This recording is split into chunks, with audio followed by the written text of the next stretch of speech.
ketika kita berdoa, ya berdoa yang minal ijabiyat, hal-hal yang positif dong. Minta pada Tuhan supaya kita diberikan kekuatan untuk membantu orang-orang miskin di sini. Ya, jangan hal yang negatif. Ya Allah, mudah-mudahan saya punya uang bisa nginap di Alexis. Ya kan nggak mungkin terjadi. Udah kali saya berikan kekuatan buat nonjok Pak Amrul lah gitu. Saya kira itu bukan tempatnya. Itu gagal ya. Karena kita secara alami manusia itu ada yuladu alal fitrah. Kita terlahir dalam keadaan baik semuanya. Dalam putih itu baik, nggak mungkin. Kemudian juga sebuah cerita. Dalam berdoa juga sama, kita harus alurnya apa ceritanya, asal muasalnya bagaimana. Ya, itu secara kronologis itu mesti jelas. Ya, prosesnya mesti jelas.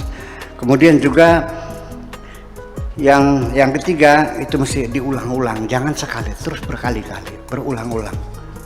Dalam mazhabnya, selagi pintu Tuhan belum dibuka, jangan bergeser, biarkanlah kau bersimpuh di situ. Ya, yakinlah bahwa pintu Tuhan akan dibuka nanti. Itu. Dan ada penekanan. Penekanan itu kepada diri kita sendiri, meyakini bahwa doa kita akan dikabul oleh Tuhan. Tanpa keyakinan itu nggak mungkin dong. Seorang yang melakukan hipnosis juga sama. Dia punya keyakinan orang ini bisa sugesti. Dan kedua, orang itu sendiri juga memberikan kepercayaan. Kalau tidak ya bagaimana bisa? Orang tidak tahu bahwa saya kan dianggapnya kan kalau orang yang masih mengatakan Buya Sakur tuh bisa apa sih? Kalau dia meyakini saya tidak bisa apa-apa, percuma saya memberi kepercayaan, nggak akan bisa kok. Nah, tapi kalau datang ke sini, datang sebagai kiai, saya pertama datang ingin bersilaturahmi, kedua minta doa, berarti percaya. Nah, makanya seringkali pas yang datang ke sini itu belum saya kasih solusi, baru ngobrolnya saja sudah 50% sembuh Pak. Gitu ya. Itu seperti sugesti macam itu ya. Jadi sugesti dalam keadaan terjaga, tidak perlu dalam keadaan tidur. Nah, ini mungkin nanti bisa disinggung dengan teori Sigmund Freud yang menolak sugesti itu sendiri. Dia punya lebih baik menggunakan free association daripada kita menggunakan hipnotis semacam itu. Kemudian yang keempat adalah emotional value. Ada nilai emosi yang kita yakini sesuatu. Kenapa Anda minta seperti itu? Kenapa Anda pengen ngemat perempuan itu supaya mau dikawin sama kamu? Ya kan gitu. Ada nilainya. Kenapa? Nah, ketika hal-hal yang sifatnya positif dan spiritual, karena dia anak keturunan orang yang baik-baik saja. Kemudian perempuan itu hafal Quran, berarti ya. Tapi kalau karena dia hanya cantik, itu lebih sulit. Silakan buktikan. Jadi ada emotional value di situ yang membuat kita bersungguh-sungguh. Makanya di dalam berdoa juga diperlukan bersungguh-sungguh sama seorang pelaku atau operator itu. Dia harus punya self confidence tinggi. Dia yakin bahwa ini bisa saya garap, ini saya bisa lakukan. Dan orang itu pasti akan terhipnotis oleh saya. Makanya dalam berdoa juga sabda Rasulullah, ud'u rabbakum wa antum muqinuna bil ijabah. Berdoalah kepada Tuhanmu, di hatimu ada keyakinan bahwa doamu akan dikabul oleh Tuhan. Itu sangat penting sekali. Ya, tidak bisa coba-coba, nggak bisa, ini masalahnya.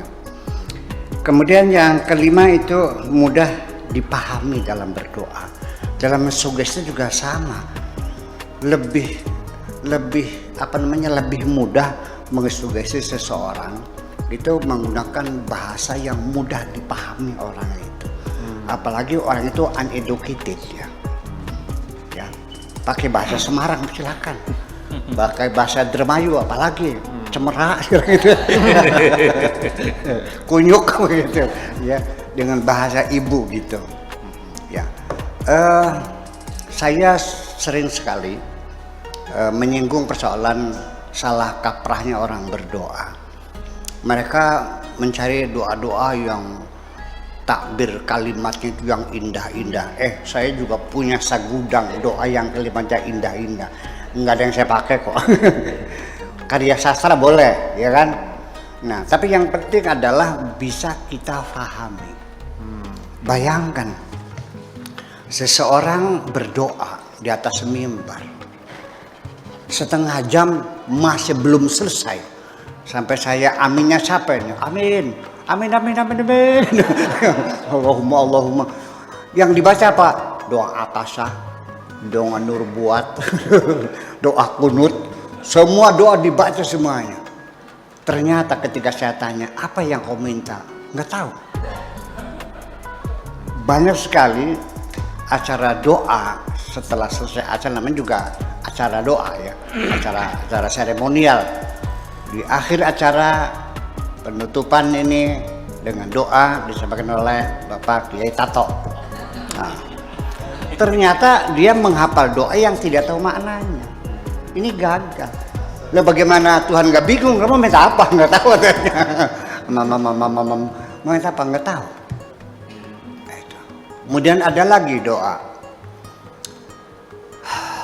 sambil bernyanyi. Ya Robbana, ya Robbana. Ada ceritanya, ada seorang Muslim lewat gereja, dia lagi nyanyi, ya ada kur ya di gereja. Itu apa itu? Oh itu lagi sembahyang. Masa sembahyang dengan nyanyi? Rupanya ada orang Kristiani yang mendengar juga. Kok menghina banget cuma lagi kalau nyanyi. Suatu ketika dia lewat masjid juga. Lewat masjid. Ya Robbana, ya Robbana. Nyanyi juga kok sama. Jadi gak usah lah misalnya menghina, ngapain sih menghinakan gitu. Nah dan memang sesungguhnya memang dulu ketika orang, kita waktu masa musik jazz ya sebagai pengantar spiritual itu sudah saya katakan bahwa memang dulu ketika orang beribadah, ketika musik itu ada di tempat peribadatan dikemas dengan tari-tarian, dengan musik nyanyian itu menambah khusyuk ibadah dulu. Nah, ketika musik keluar dari tempat peribadatan maka berkembanglah menjadi musik pop, musik jazz, country dan sebagainya kan, sampai dangdut, koplo dan segala macam. Itu kan perkembangan semacam itu. Ya, jadi artinya layakkah Anda berdoa kepada Tuhan dengan bernyanyi semacam itu? Mungkinkah Pak Afkar datang kepada saya, aduh Buya tolonglah saya pinjam uang 5.000 saja. Saya kira nggak saya kasih, saya tampar mungkin. Iya. Jadi mensugesti orang juga sama, nggak usah dengan lagu, pokoknya dengan bahasa ibu dan to the point langsung. Itu kan lebih kena. Dengan kemudian juga stressing ya, harus dengan bahasa yang gagah. Bahwa itu adalah orang yang klien itu adalah bawahan Anda, dia akan siap melaksanakan perintah Anda, jangan ada kegamangan. Ya, dan oleh karena itu pakailah dengan bahasa yang mudah dipahami oleh sang klien. Ya, seorang waliullah yang minta hujan itu, raja dan rakyatnya minta doa istisqa berulang-ulang, berhari-hari, berminggu-minggu nggak pernah dikabul. Akhirnya ada saran dari seorang ulama besar, udah percuma nggak bakal dikabul, kamu dosa melulu, masih mending minta tolong sama Syekh Abdullah aja, dia yang berdoa, dia pasti dikabul kok. Dipanggil suruh berdoa, apa bilangnya? Ya Allah, apakah engkau sudah tidak bisa bikin hujan lagi? Kalau nggak bisa terus terang aja hujan nggak bisa. Tapi saya bertanya, ya Allah bertanya, apakah engkau tega melihat makhlukmu kelaparan kalau seandainya panen ini gagal? Belum selesai udah jatuh. Saya kira dalam sugesti juga seperti itu. Itu poin. Itu salah satunya. Kemudian juga jangan melanggar etika dan norma. Itu juga penting karena pasti akan ada penolakan.